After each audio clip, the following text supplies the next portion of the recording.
The Number 7 and Our Society by Helena Petrovna Blavatsky. Published in 1880. The thoughtful reader must have pondered well over the mysterious import that the number 7 seems to have always had among the ancients, as succinctly epitomized in our June number, as well as the theory of cycles, discussed in the July issue.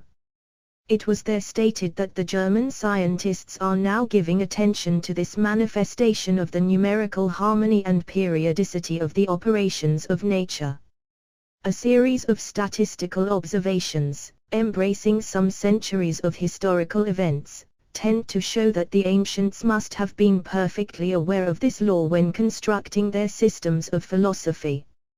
In fact, when statistical science shall have been fully perfected, as it seems likely to be, there will be constantly increasing proofs that the evolution of heroes, poets, military chieftains, philosophers, theologians, great merchants, and all other remarkable personages, is as capable of mathematical estimate upon the basis of the potentiality of numbers, as the return of a comet by the rules of astronomical calculations. The comparatively modern system of life insurance rests upon the calculated expectancy of life on the average at certain ages, and, while nothing is so uncertain as the probable longevity of any single individual in a community, nothing is more certain than that the probable life chance of any one person, in the mass of population, can be known on the basis of the general average of human life. In fact, as M.D. Kazuv, in the journal Du Magisme, justly observes, the law of numerical proportions is verified in every department of the physical sciences. We see it in chemistry as the law of definite proportions and multiple proportions, in physics, as the law of optics, acoustics, electricity, and in mineralogy, in the wonderful phenomena of crystallizatio, in astronomy, in the celestial mechanics. Well may the writer, above quoted, remark, physical and moral laws have so infinitely numerous points of contact, that, if we have not as yet reached the point where we can demonstrate their identity, it is none the less certain that there exists between them a very great analogy. We have attempted to show how, by a sort of common instinct, a peculiar solemnity and mystical significance has been given the number 7 among all people, at all times. It now remains for us to cite, from the experience of the Theosophical Society, some facts which indicate how its power has manifested itself with us. Continually our experiences have been associated with 7 or some combination or multiple of it. And it must be remembered that, in not a single instance, was there any intention that the number should play a part in our affairs, but, on the contrary, what happened was in many cases exactly the reverse of what we desired. It was only the other day that we began to take any note of the striking chain of circumstances, and some have only been recalled now at the moment of writing. The 2 chief founders of our society were the president, Colonel Olcott, and the conductor of this magazine. When they made each other's acquaintance, in 1874, the office number of the former was 7, the house number of the latter 17. The President's inaugural address before the Society was delivered, November 17, 1875. The headquarters were established in the 47th Street. The uptown streets in New York are all designated by numbers, and Colonel Olcott's office was removed to 71 Broadway. On the December 17, 1879, our delegates to India sailed for London. The voyage, owing to storms and fogs, lasted 17 days. On the January 17, 1880 we left London for Liverpool to take the steamer for Bombay, got on board the next day, but lay all night in the Mersey, and on the 19th, the 17th day from our landing in England, we got to sea. On March 2, 17 days after reaching Bombay, we removed to the bungalows where we have ever since been living.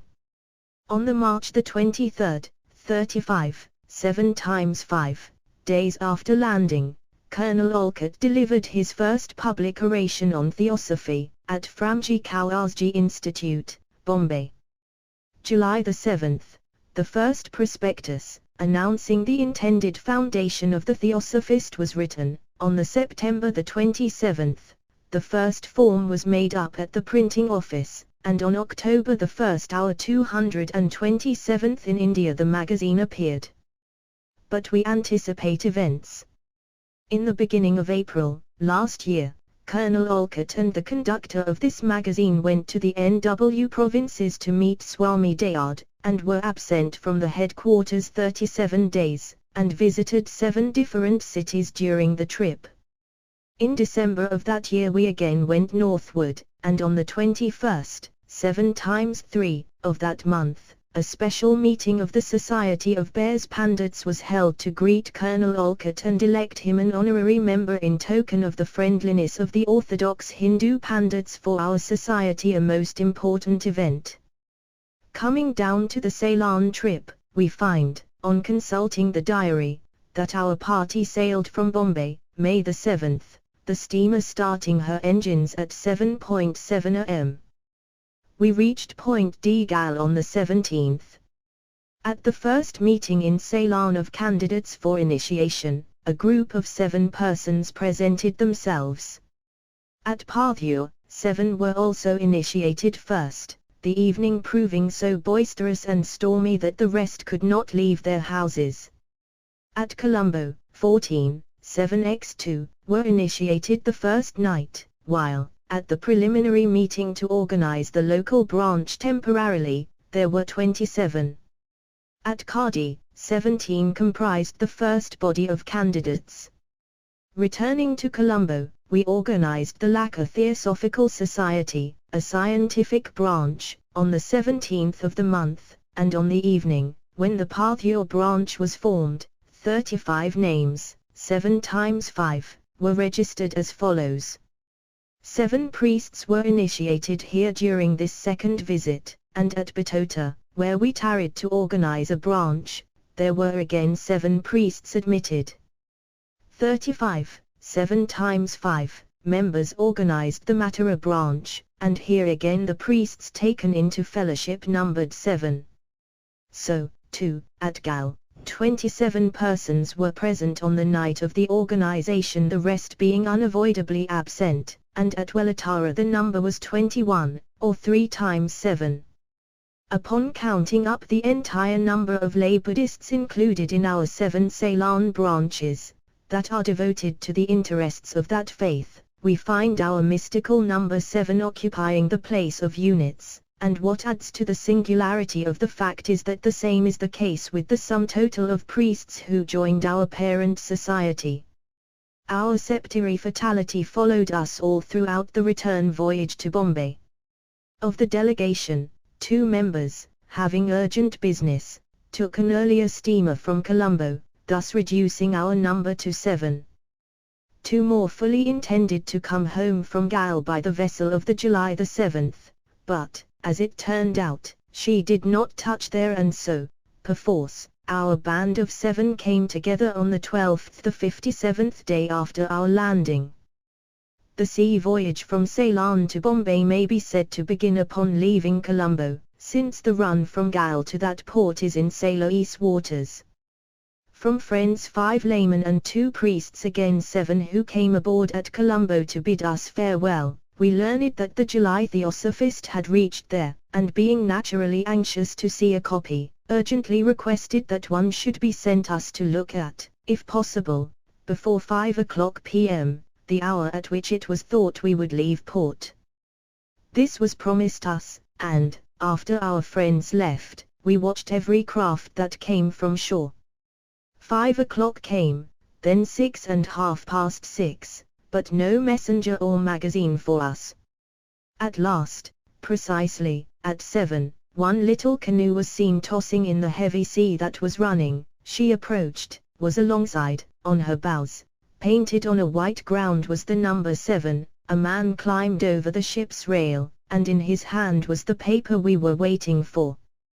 When the anchor was up and the pilot's bell rang for starting the engines, 2 of our party ran to look at the ship's clock. It stood at 7 minutes past 7 p.m. At Tuticorin, Mr. Padshaw, one of our party, went ashore as his desire was to return by rail to Bombay, so as to see southern India. The little boat in which he went ashore, we noticed, after she had got clear from the crowd of craft alongside, bore the number 47. Going down the coast on our outward voyage, our steamer touched at 14, 7 times 2 ports. Coming home, our vessel, owing to the monsoon weather and the heavy surf along the Malabar coast, visited only 7. And finally, as though to show us that our septete destiny was not to be evaded, it was at exactly 7 o'clock, as the log of the SS Cheda shows, when we sighted the pilot off Bombay Harbour. At 7.27 the bell rang to slow down the engines. At 7.47 the pilot stepped on the bridge and took command of the ship, and, at 9.37, our anchor was dropped off the Apollo Bunder, and our voyage was thus ended on the 24th of July, the 77th day after the one on which we had sailed for Ceylon. To ascribe to mere coincidence this strange, if not altogether unprecedented, concatenation of events, in which the number 7 was, as the astrologers might call it, in the ascendant, would be an absurdity. The most superficial examination of the doctrine of chance will suffice to show that.